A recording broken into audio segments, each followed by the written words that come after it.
What is good, Tesla family? It's Ray J back with another video. And in this one, I want to break down what's going on with Tesla, SPY, Nvidia, the QQQ, and a couple of other tickers. I'm going to break down what's going on with our economic calendar as we have more data coming out for today. And some very important levels to watch for on Tesla, SPY, and all these different tickers.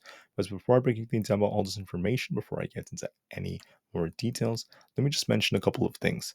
I'm firstly not a financial planner, so take nothing I say as financial advice. And also, if you guys can, please check out the Webull link, which is down below and in the description. If you sign up for Webull, the link down below, and deposit any amount of money into the account, you are guaranteed up to 12 free stocks. Now, this offer ends in just about 7 days from now, so check it out before they run out. Anyways, let's break down what's going on with the market. So, looking at the market right now, we're seeing a lot of tickers gapping up. We're seeing SPY, seeing buyers stepping in, trying to push the market higher. SPY is green in the pre-market, so is Tesla. So is Aapl and the QQQ and Nvidia, and the list goes on. The market is continuing to pump, but the question is, will we keep on pumping, or are we going to see something very different? I just wanted to warn you all about one little thing that could affect the markets. So we're looking bullish. We're expecting an uptrend on Tesla. Same thing on SPY, the QQQ, and Nvidia. The market's looking bullish, but I just want to warn you all that we have some important data coming out in the morning that could cause some high volatility to start us out. But technicals are still looking bullish at the time I'm recording this. All right, so what's coming out in the morning? What's going on? Just as a reminder, 15 minutes after the market opens, we have the S&P Global Composite, manufacturing and services data coming out. This will give us a good understanding of how these different sectors are doing in the economy. This is going to be very important. If they're lower than what the forecast consensuses happen to be, this could be maybe not the best of news. If they're very close to expectations, it could still be decent. And then, 30 minutes after the market opens, we have some similar data coming out from the Richmond Fed. The manufacturing numbers are going to be coming out, and this could cause some volatility. So 15 minutes and 30 minutes after the market opens, we have some catalysts coming out that could move the markets a bit. So just be careful with that. And then wait until like 10 o'clock a.m. Eastern time. We'll see how the market's holding up. The market should still remain bullish looking at the current technicals, but we'll just have to watch this just to be safe. Now, later on at 1 o'clock p.m., we have the 2-year Treasury note auction coming out. This could also cause volatility. I'll talk more about that later on, so don't really worry about this for the time being. But just know 15 minutes and 30 minutes after open, we have some data. Now, as a reminder, we have Coca-Cola's earnings. They did relatively well, but they're going to be raising prices a bit. And most of these earnings have been quite decent so far today. However, later on, we have Microsoft, Alphabet, and Snap releasing their earnings. For news affecting the markets, we're starting to see, a lot of money flowing back into tech. We had Coca-Cola doing well for earnings, which is a good sign. And the UAW strikes are continuing right here. They're continuing to hurt GM and other large auto companies, and we will see what happens as time goes on. GM also this morning pulled its full year guidance, so that is very important for them. Now, with Coke and Coca-Cola, they did better than expected for EPS and revenue, but they're going to be raising prices to keep up with inflation. That could be discouraging some of their shoppers, but overall not bad. And then there's more news involving just politics and what's going on with Israel and Gaza so far. So we'll be watching to see how this continues. But for now, there's nothing too crazy that's going on. Now we're going to be looking at this right here.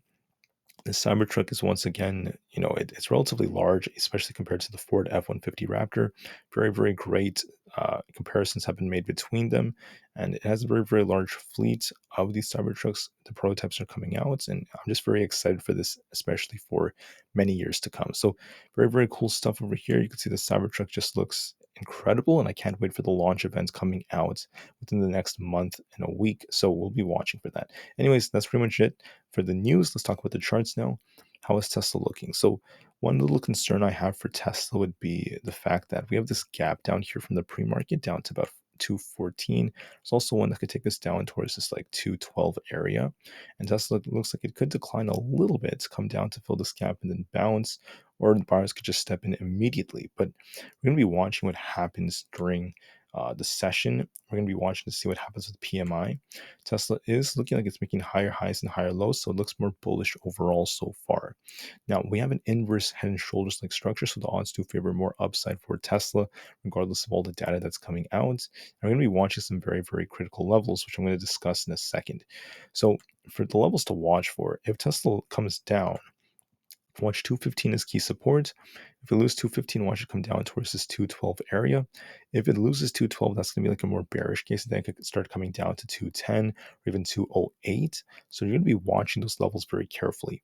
If Tesla manages to break and hold this 218 area, and we just continue to hold it, it's going to come all the way up to 221 almost, just under 221. And if we break that, I mean, I could see it coming all the way up to 222.5 and then 225 next. So what is more likely to happen? The answer is, in my opinion, upside is a lot more probable. We're eventually going to see upside for Tesla. Tesla try to make its way back to the 220s. But first, we might decline a little bit. We're cooling off a little bit in the pre-market. We could come down to fill this gap and then bounce, or we could just bounce from here. But the odds greatly favor from a technical standpoint, Tesla making its way up to at least 221 or even higher than that. Now, I am leaning more bullish from a technical standpoint, but it could drop first and then pop. And secondly, don't forget about the PMI data coming out. This could cause some volatility for the first 15 and 30 minutes. So we're going to be watching for all this data and such. Now, when it comes to SPY, we're also looking bullish on the 30 minutes and also hourly. SPY has a nice inverse head and shoulders like structure. If we're really bullish, you want to see it break 423.5 and start pushing up towards 426.5 if we break the high from yesterday. If we're bearish, you want to see this thing hold below 422. If that's the case, watch support at 421 and then 420.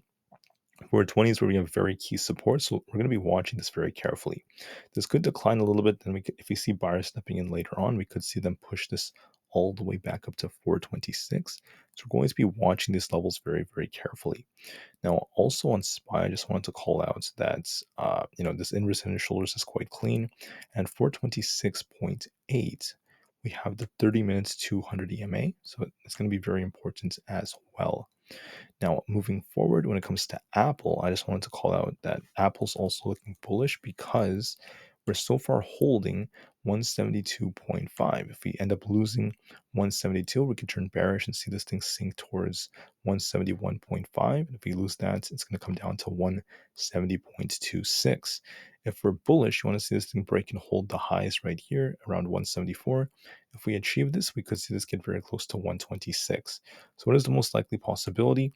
In my opinion, Apple's looking more bullish because we have a nice inverse head and shoulders and we're holding 172.6 very, very nicely. So there's a good chance to kind of like retest this, could maybe chop around the 172s, and buyers could step in and start pushing this even higher as the odds greatly favor that, right? A nice push towards 176, if not even higher than that.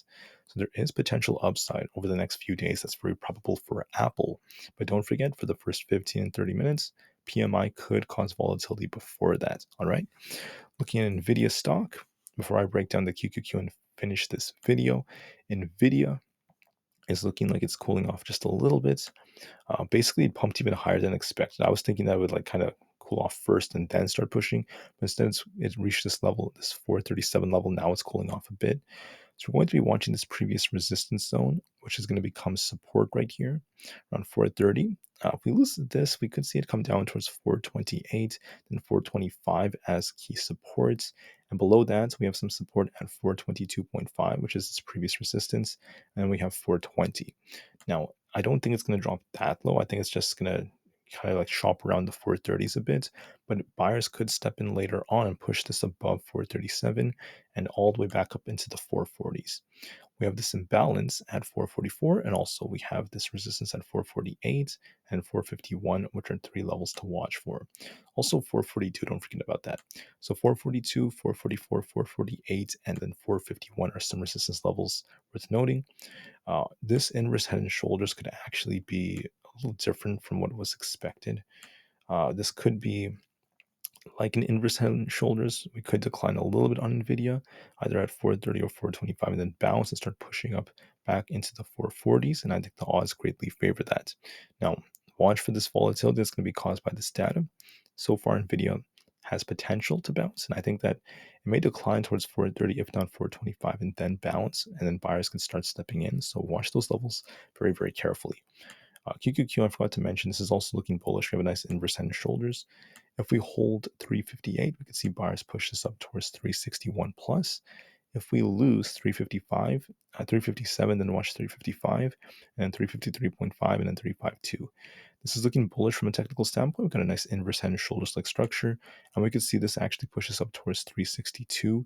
So I am leaning a bit more bullish, and I think the odds favor the bulls trying to step in and push this even higher. But just to be safe, we want to be watching to see if we can maintain these levels. We want to see if the QQQ could try to get back above 358 and hold it, and that's going to be a good signal for more potential upside. Expect some volatility for the first 30 minutes, but we have inverse head and shoulders forming throughout the markets, so there's a good chance of even more upside. I do favor the QQQ getting back above 362. But just to be safe, let's wait and see what happens with the data. Let's wait and see how the technicals look. And just note from a technical standpoint, the market looks bullish, but we just got to be patient and wait after 10 o'clock a.m. to see what happens. All right. Thank you for listening. Have a great day, guys. Be very careful, and I'll see you guys very soon for the next intraday video of the day. Thanks again, and peace out.